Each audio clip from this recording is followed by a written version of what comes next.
Haryana roadways की एक बस बड़ी तेज गति से आई और मेरी मां को टक्कर मारकर उनके ऊपर चढ़ा दी। डॉक्टर ने रात को ऑपरेशन किया तो जिसमें उनकी दोनों टांगे काट दी गई। 10 दिन के बाद 23 तारीख को इस कारण से मेरी माता जी की मृत्यु हो गई।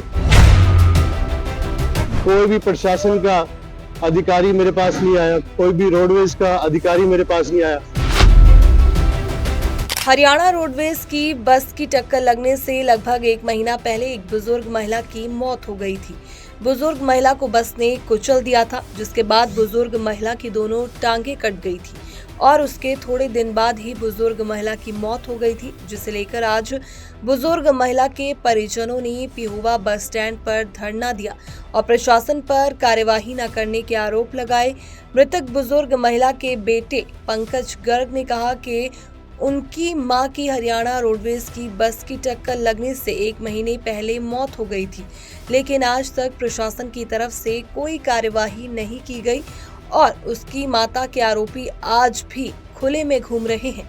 इसे लेकर आज उन्होंने मजबूरन ये धरना पिहोवा बस स्टैंड के अंदर दिया है और मांग करते हैं कि जल्द ही आरोपियों की गिरफ्तारी की जाए। सब 12 जनवरी को मैं अपनी माता जी के साथ करनाल जाने के लिए घर से निकला था। यहाँ बस स्टैंड पे हम अपनी तरफ जा रहे थे। हरियाणा रोडवेज की एक बस बड़ी तेज गति से आई और मेरी मां को टक्कर मारकर उनके ऊपर चढ़ा दी, जिससे उनकी दोनों टांगे कुचली गई। उसके बाद मैं लोगों की मदद लेकर यहाँ से अपनी माता को मिशन हॉस्पिटल में लेके गया। उन्होंने तुरंत पीजीआई रेफर कर दिया।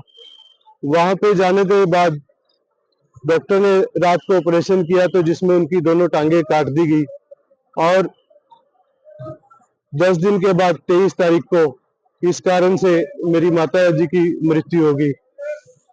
इस सारे घटनाक्रम में कोई भी प्रशासन का अधिकारी मेरे पास नहीं आया, कोई भी रोडवेज का अधिकारी मेरे पास नहीं आया, कोई किसी की मेरे साथ कोई सांत्वना नहीं रही।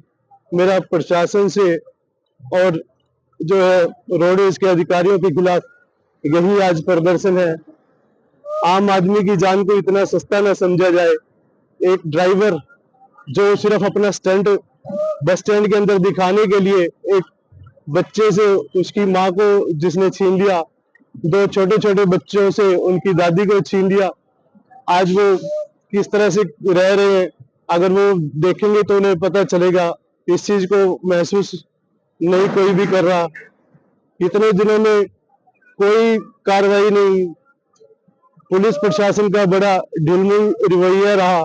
जब मैं पीजीआई में था तो मेरे ऊपर प्रशासन ने दबाव डाला, आप यहाँ पर आकर एफआईआर करवाओ। मैं अपनी माँ का इलाज करवा रहा था वहां पर, मुझे वहां से यहाँ आना पड़ा और बड़ी मतलब कि एफआईआर करवाने में भी बड़ी जद्दोजहद मुझे उस समय में करनी पड़ी। आज भी मैं कोई काम के लिए कहता हूँ तो काम समय से नहीं होता। मैंने पोस्टमार्टम रिपोर्ट के लिए गया तो वो रिपोर्ट मुझे आज तक नहीं मिली। तो आपने दबाव की बात की है, तो दबाव कौन डालता है? दबाव मेरे ऊपर जो है उस समय जब मैं पीजीआई में था तो वहां से आईओ ने दबाव डाला कि आप पेहो आइए और बयान दीजिए। उस समय मेरी ऐसी स्थिति नहीं थी कि मैं यहाँ पर आकर ये सारी कार्रवाई कर सकूं। आज 1 महीना हो गया है, कोई कार्रवाई नहीं हुई। वो प्रशासन से क्या मांग करते हैं? मेरी प्रशासन से मांग है कि आज भी वो अपराधी मेरी मां को मारने के बाद बाहर घूम रहा है, उसके ऊपर कोई सख्त से सख्त कार्रवाई की जाए, ताकि आने वाले जो इस तरह से आगे से इस प्रकार से कोई घटना ना कर सके और ताकि आज भी वो ड्राइवर कहीं ना कहीं गाड़ी चला रहा होगा और वो इस तरह की दूसरों के साथ भी करेगा। मेरा नाम सत्यनारायण जिंदल है। मैं संघ परिवार से हूँ और मुझे आज बड़ा खेद है भी 1 महीने बाद भी कोई कार्रवाई नहीं हुई। जितने भी बड़े हैं, चाहे हमारे इंद्रेश कुमार जी हैं, इंद्रेश कुमार जी आपके संघ के बहुत बड़े स्तंभ हैं, वो पेवा के अंदर आए हैं यहाँ सरस्वती महोत्सव पे। वहां पर आके माला लेने के हकदार तो हैं वो, परंतु इस मामले में इनका परिवार है और उनके पोता जी हैं, ये पोता लगता है यहाँ से घराने की। उन्होंने कोई जहमत नहीं उठाई, ना ही यहाँ कोई भारती जी आए हैं, ना ही कोई और बड़ा नेता आया, कोई भी नहीं आया। अभी 3-4 दिन पहले एक पंडित जी की यहाँ डेथ हुई थी, उस पे यहाँ सारे सावित्री जिंदल क्या और बहुत बहुत नेता आके गए हैं, परंतु जिन्होंने एक पौधा लगाया है भारतीय जनता पार्टी का पेवा के अंदर, आज उनकी बदौलत रोटियां खा रहे हैं सारे जितने भी हैं, मैं भी उसमें शामिल हूँ, सबके सब ये आज उनकी पकी पकाई रोटियां खा रहे हैं। उनके इस परिवार के लिए उन्होंने कोई संवेदना नहीं है, कोई जागरूकता नहीं है, कोई नहीं आया इनको पूछने के लिए। जितने भी बड़े नेता हैं, चाहे अपने सीएम साहब क्यों ना हो, चाहे सुधा जी क्यों होना, चाहे भारती जी हो, कोई भी है, कोई भी नहीं आया एक भी बंदा। हादसा कैसे हो रहा है? आज साहब बस चढ़ गई जी, बस स्टैंड के अंदर बस चढ़ गई, इसके ऊपर टांगा के ऊपर, और वो उसकी टांग काटनी पड़ी और उसके बाद उसकी डेथ हो गई। ये हादसा हुआ। हाँ जी, प्रशासन से क्या मांग करते हैं? प्रशासन से मांगे भी इनको न्याय मिलना चाहिए, इनको मुआवजा भी मिलना चाहिए। ना ही रोडवेज की तरफ से कोई आया इनके घर, ना ही प्रशासन की तरफ से कोई भी आया। इन्हें गड्ढांगे के सारे ना, और हम बीजेपी के, हम पार्टी के वर्कर हैं, डटका वर्कर हैं, और ये संघ के मैं संघ का माधव शाखा प्रभात का कार्यवाहक हूँ।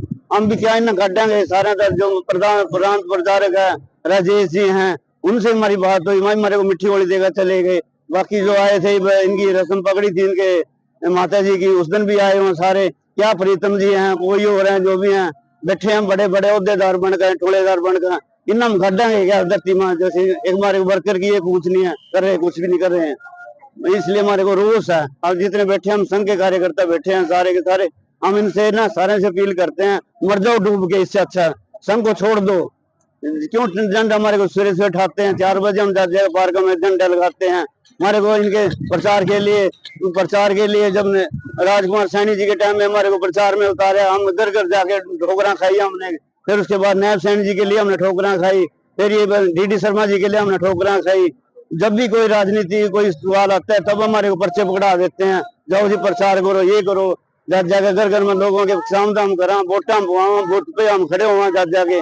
हमें रोष है कि एक जिसने पौधा लगाया बीजेपी का और संघ परिवार का पेड़ के अंदर सबसे पहले झंडा उठाने वाले नेताजी थे, जनता के नाम से मशहूर थे ईश्वर दयाल जी, उनका ही पौधा लगाया। डॉक्टर रामकिशन जी थे, सुबादी के नाम से मशहूर थे, जो जिन्हें लगाए थे पौधे, उनके रोटियां खा रहे हैं सारे। आज इन सबको डूब मरना चाहिए। क्या इंद्रेश जी है, इनका दादू को आता है जो, उनको भी हमें शर्म आनी चाहिए। उनको सबको सूचना दी गई है, वो पेड़ में आए हैं, इनके घर आने की जहमत किसी ने नहीं उठाई, इसलिए कि आज ये गरीब है, इसलिए इसके बेचारे के रोटी के भी लाड़े पड़ रहे हैं, कोई रोजगार नहीं है। सारी पीढ़ियां ने इन्हें सारी गाल दी संघ में और बीजेपी में, इसलिए इन माँ में दुख है इस चीज का। इनकी कोई सुध लेने वाला नहीं है आज के टाइम में। उनको डूब मरना चाहिए, इंद्रेश जी को तो खासकर मर जाना चाहिए, इनका परिवार है यो। मैं तो बस यही कहूंगा जी।